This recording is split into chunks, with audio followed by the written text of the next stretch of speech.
Hey guys, Search Reactions here. We're back. I'm Shane. Zach. We're back here with BoJack. It's been a little bit since we watched it, and unfortunately, Jamie is editing this. I hope. And living very far away. Yeah, he'll be an hour and a half away. 3 hours away. 3 hours away. Yeah. 3 hours away. Yeah, well, he'll be back as soon as possible. Do you remember what happened last time? Nope. This is the episode after the last one, which is the episode where Todd opened up a fucking amusement park, which is, which is his own Disneyland, because Disneyland actually didn't copyright or trademark their name of their park right. Yeah, and then they and an extra letter, so he was able to get by with his bullshit. But they go to court and stuff too, right? Yes. Yeah. And that's how that came about. Yeah. Well, they found out that they added an extra letter in the fucking thing, and they couldn't legally claim the title. But long story short, BoJack met the owl amnesiac. Yeah. She was in a coma, and it was kind of this really fast, intense relationship. And I just remember... Well, it's like for him, it was the idea of someone that has no idea about his past or who he is or anything of his history. So it's like it's like a fresh start for him. And he imagines that will be something that is good for him. Because this episode that we last watched had the Russian spy. Yeah. Who was also in a coma and came out of it. And when he came out of it, it's been from the Cold War. Since the Cold War happened, he was a sleeper agent. Yeah. But now him and the owl chick were hitting it off, and that made him jealous. Well, their trip to Todd's Disneyland put them, at a head. Yeah. But he asks the owl girl to marry him. No, I'm sorry. Maybe not marry him, but to move in. Okay. And she definitely is going to move in. Okay. So that was the idea of it. Like she's going to move in with him, etc. Okay, so... That's where we're at. Let's jump in. I'm sorry I broke your expensive bachelor vase. That's all right. I've learned that when you're in a loving family, there's nothing wrong with a little horsing around. Cut! That's the show, folks. Now let's hear it for our amazing cast. Wow! Great pilot. We got the biggest laugh I ever heard with that gag me with a spoon joke. And then we topped it with the get a room joke. I want you to take care of each other. No matter what, we're going to stick together. Oh, Lord. Dead. His bear nurse. I'm Henry Winkler. You probably remember me from my 2002 guest role on Law & Order Special Victims Unit. Isn't he the guy from But perhaps the greatest role Waterboy that was the coach? Yep. Herb's cancer had gone into remission. He was full of hope. But on the drive home from the hospital, his brakes gave out. He crashed into a truck full of peanuts. He survived the crash, but he was allergic to peanuts. He died instantly. His final choice. I'm gonna live forever. Hashtag cancer-free. Hashtag invincible. Hashtag tweeting while driving. Oh no, I think I'm gonna hit that truck. Hashtag hopefully it isn't full of peanuts. Oh man. Hashtag oh no, it was. He walked away. There was one. Herb told me you came by the house last summer. Yeah? Did he tell you anything else about it? No, we mostly just talked about cancer, how hard it is living with cancer, a little bit about the LA Kings, and then back to cancer. Well, that's probably... Then I read that chapter in your book about how he never forgave you and he tried to kick you out of the house and you ended up wrestling on the floor over a telescope. Oh, Lord. you did read that part? Yeah. Just wish there was something I could do. Okay, I gotta go. Wait. I haven't seen you in 30 years. You want to go grab a cup of vodka? I'm sorry, the funeral. I mean, a bottle of vodka? No, you should stick around. And maybe you'll find that's something you're looking for. But if you're ever in New Mexico, drop me a line. New Mexico? Thought you lived in Maine. I always pictured you there. Little house by a lake. I was just there for like a month, 30 years ago. I live outside Santa Fe now. Oh. It's your dear friend. Henry Winkler, Jake and Maggot Gyllenhaal, Pakistani girl who keeps winning Nobel Prizes. I'm gonna go rub me some elbows. Who is that? There's so much to hate about what you just said. Well- Huh. Hello, love. Hey, Joelle. I actually came here to be alone. I'm at my wit's end. I truly am. I just flew in across the pond, and I don't know which end is up. But were you always so British? Oh, let's get some light in here. It's so dreadfully dreary. Because I'm like 70% Yeah. sure you... I'm eccentric. I do weird shit. How is that my problem? It's so weird to hear that voice. All four of us were in the same room. Probably not since the show ended. Yeah, I left California pretty much right after. I assumed you had a bunch of kids, cause, you know, your body. Come on, Sarah Lynn. I assumed you weren't still a massive cunt. Jesus Christ, Joelle. That's an okay thing to say in England. Oh, shove it up your ass with a spoonful of sugar, you supercalifragilisticexpialidocious bitch. Oh, you're one to talk. Were you being civil when you had sex with my mom? What?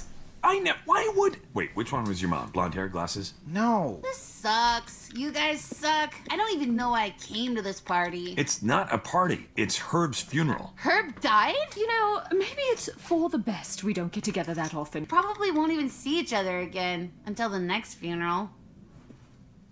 Why are you all looking at me? You are the oldest. You are a severe alcoholic. And don't forget to suck a dick. Pardon me, is one of you Fucking Sarah back. Lynn? I am, of course. God, are you blind? Yes. Am I close? Where's his sonar? He's not using it. He's not screeching. Herb thought me wise for some reason. Perhaps it is my overly formal manner of speech. I bid you good. Oh, pardon me. Ow, right at shin level. God damn it. Screech! You have solitaire on your computer? Yep. It only took 12 discs to install it.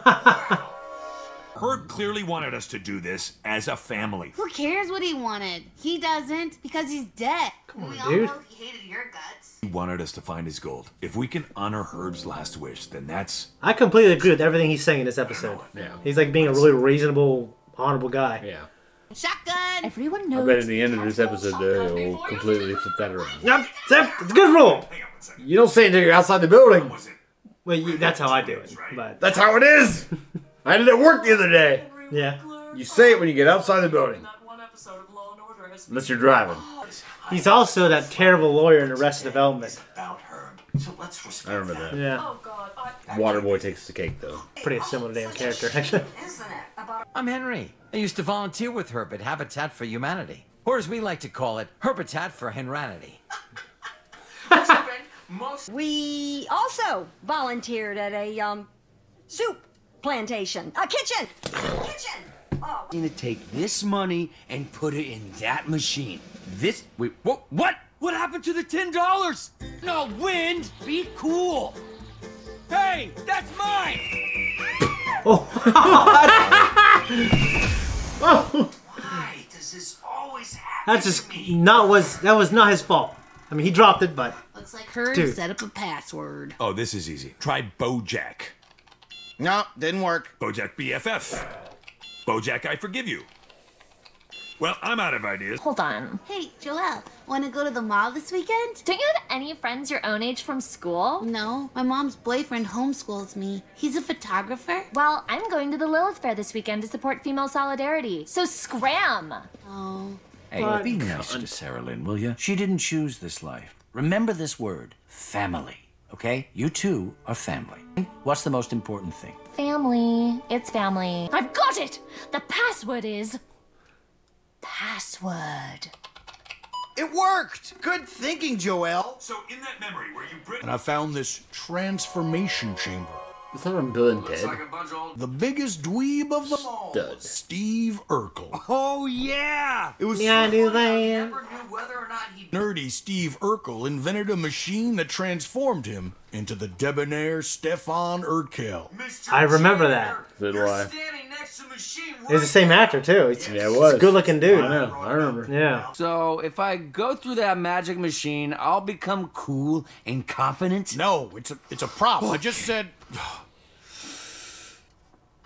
I feel different. Now, son. Todd.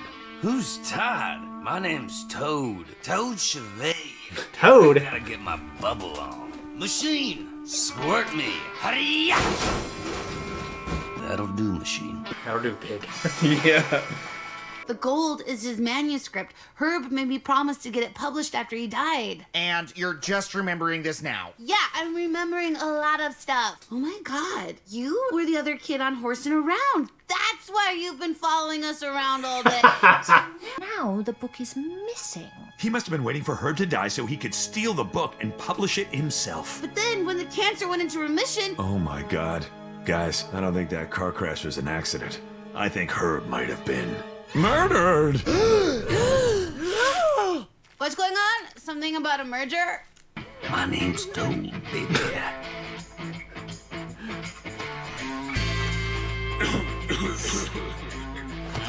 Wow. Yeah. Oops. Did I do that? Steve Urkel. Yeah. I know I should be mad, but that guy's just so cool. Henry Winkler is a stone cold killer.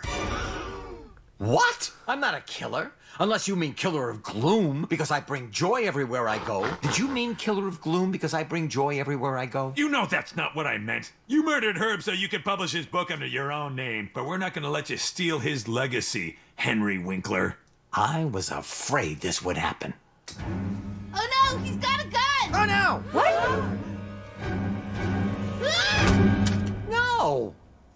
I have Herb's book. I didn't kill Herb, but I did steal his manuscript so that I could burn it. What? Because it's terrible. Herb wanted a legacy, but he already has one. People loved horsing around. This would only ruin that. I'm sorry I accused you of murder, American TV legend Henry Winkler. No need. Happy Days, wasn't it? You ascribed a mystery Yes. to Herb's I haven't seen it, yeah. There is no shame in dying for nothing. That's why most people die. I just wanted to fix things, somehow. I'm sorry, horse guy, but you can't. Hey, special delivery, courtesy of the Toad Man. Thanks. Hey, why'd you roll up your sleeves like that? You look weird. Oh, well, you know, I was trying out a new look. It was a dumb idea. Yeah. Oh no! Ow! Ow! Here's your squirt, sir. Thank you. And if that happens, I want you to take care of each other. No matter what, we're going to stick together. Congratulations! Hey, good job. You got a goddamn hit on your head. Anyone got Coke? ABC sent us limousine. I'm scared. I've never been in a limo. Don't worry. We'll take care of you. You don't want to go to the party? Nah. Hey, we never got a chance to walk around the lot. You want to check out that big water tank where they film the Love Boat? Oh, whoa, what? What the? The water's only 2 inches deep. Scared at all? That if the show takes off, everything's going to change? No, I'm not scared, PJ. The future is bright. Just look at it. Back in the 90s, I was in a very famous TV show. That was a reaction, guys. BoJack always has these moments where there's like this kind of cringy, embarrassing, awkward moments that are. But it's not enough to where I'm not entertained because I legitimately do not find entertainment in those moments. I completely relate to it. Yeah, I love The Office, but the stuff where Michael does like really embarrassing things, I'm truly embarrassed, personally. That's very, very, very cringe humor though. Yeah. With Michael especially. Yeah. So it's not like you have what's his name? You have Dwight and Jim. Yeah. That's not very cringe. No, it's not. But with Michael, it's like cringe on the heights. Yeah. The heights of cringe. So, but they always have. I haven't seen all of The Office. Yeah. But from what I've seen, it's hilarious and it's cringe. Hard. It's hard to watch Michael. It is. And it's cringe humor, but I get that there's some cringe humor in this. I also understand cringe humor to a point because I cringe every day with everyday circumstances that I'm not used to. It's like but I just roll with it, and make the best of it, and usually come out of it on top. Yeah. But I'm still wanting Red Lobster after the fucking Rick and Morty episode, man. That might not even air close to this, but I do too. Probably not. With Herb. Yeah. Herb made a comeback. So I've realized with the format of the show, like it's always going to unlock more of the story by showing us glimpses of the past. So it just makes everything more sad to see like the past, and now it's like, oh, let's all be a family and never split up and take care of each other. And you know, look at the. You think, are you afraid things are going to change? No, I'm not, because I just see hope. we all know that everything becomes a shit show. But whereas this is also the first episode we've had a glimpse of the other two child actors. Yeah, you're right. Other than Mabel's character. Yeah. The redhead kid seems to be semi-normal. He does. He's kind of a dweeb. Yeah, obviously. And the other one kind of seems like she's a quasi character actor. Or not, method actor. She's a little stuck up, She wants to be a method actor, but she's not really... Yeah, being a method actor. And I think the Mabel girl, like the young one, she obviously fucked up. Struggled the most. I feel like she's fucked where up. Hollywood has completely for the worst. I mean, I'm not trying to say that in a demeaning way, but she's fucked up from her experience. Yeah. So, and she didn't. The transition for her or whatever, the lifestyle wasn't good for her. We also had Charlotte Moore, the deer. Yeah, we got to see her, and I mean, I absolutely think it's not going to be the last time we see her. It was great to have BoJack see her and talk to her. And the fact that she went to Maine for like a month, but she's been in New Mexico. Yeah, she's been living in the Southwest for years. It's been 30 years? Did he say 30 years? She did 30. That's crazy. Yeah. Imagine living down there with the fucking lizards and the snakes and the tortoises. I'm sure you'd love the tortoises. But not the lizards and the snakes. Maybe the lizards. I like lizards. I just don't like snakes. I don't like. There'd be a lot of snakes. I definitely don't like poisonous snakes. Is a big thing. Sidewinders and fucking rattlesnakes and shit. Yeah, to me it was just crazy that it's been 30 years since they've started that show and everything has happened, and yeah, because I know he was like about 50 or in his 50s or something. Yeah, he was. It's crazy. It's imagining what Hollywood would do to you. I don't know that age and era of Hollywood would be any different for anybody going into it now as opposed to then. Yeah, I don't know. Now it'd be a lot more uptight, and not maybe for the worst of ways, but in a lot of very different ways. Yeah, for sure. Like sometimes I feel like it'd be safer to get into it now because it's hard to conceal anything. It is. But I also think the culture, they demonize and cancel anything and everyone for every little thing. Well, that's bullshit. They cancel a lot of shows that were great for bullshit reasons. Oh, for sure. Yeah, I can go on and on about that, but yeah, I agree. No, but the whole family aspect, I agree with BoJack for a lot of this episode.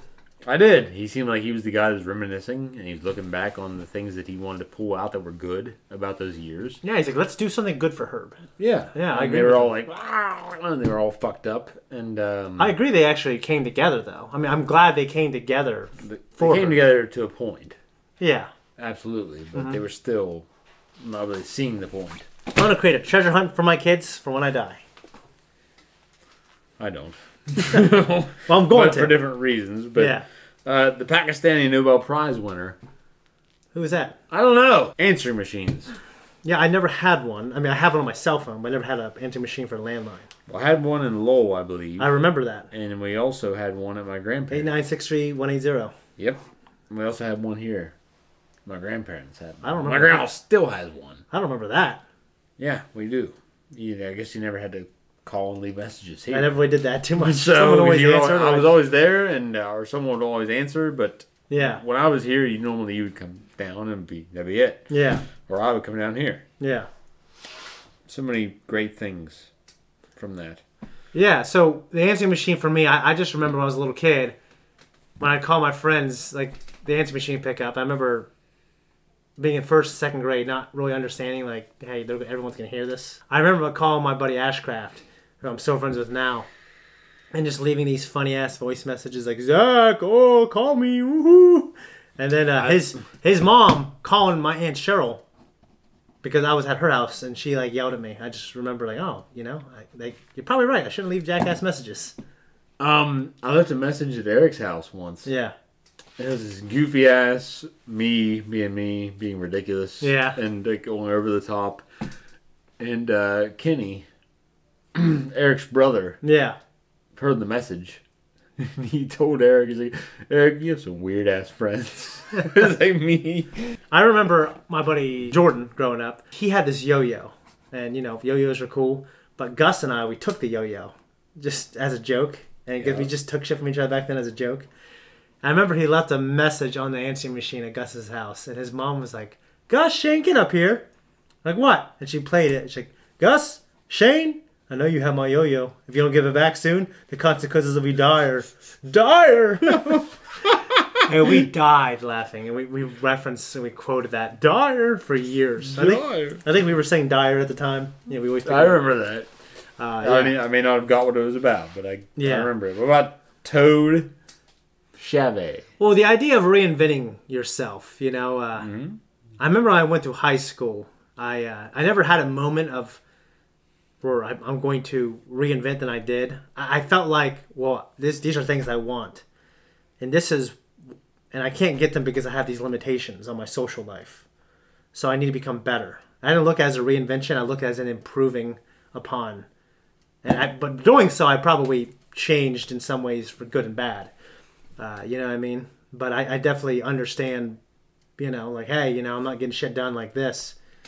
Maybe I need to say no to people more. Or maybe I need to stop acting like a little pussy in front of these chicks I'm, you know, trying to get with when I'm, you know what I mean? Yeah. And so I definitely understand that. With Todd, you know, he's always kind of looked at as incompetent. And he is. And when he was being kind of more of this confident male, you know, he was being cool. And the characters in the show thought he was cool. So it was just a weird message. But when he reverted back to being normal Todd, he wrecked the bike. And I was like, well, what's the message here? You know what I mean? That you can't change, or if you know what I mean? Or you shouldn't change. If it's the latter, and it's like, but he was getting shit done. He was this cool guy.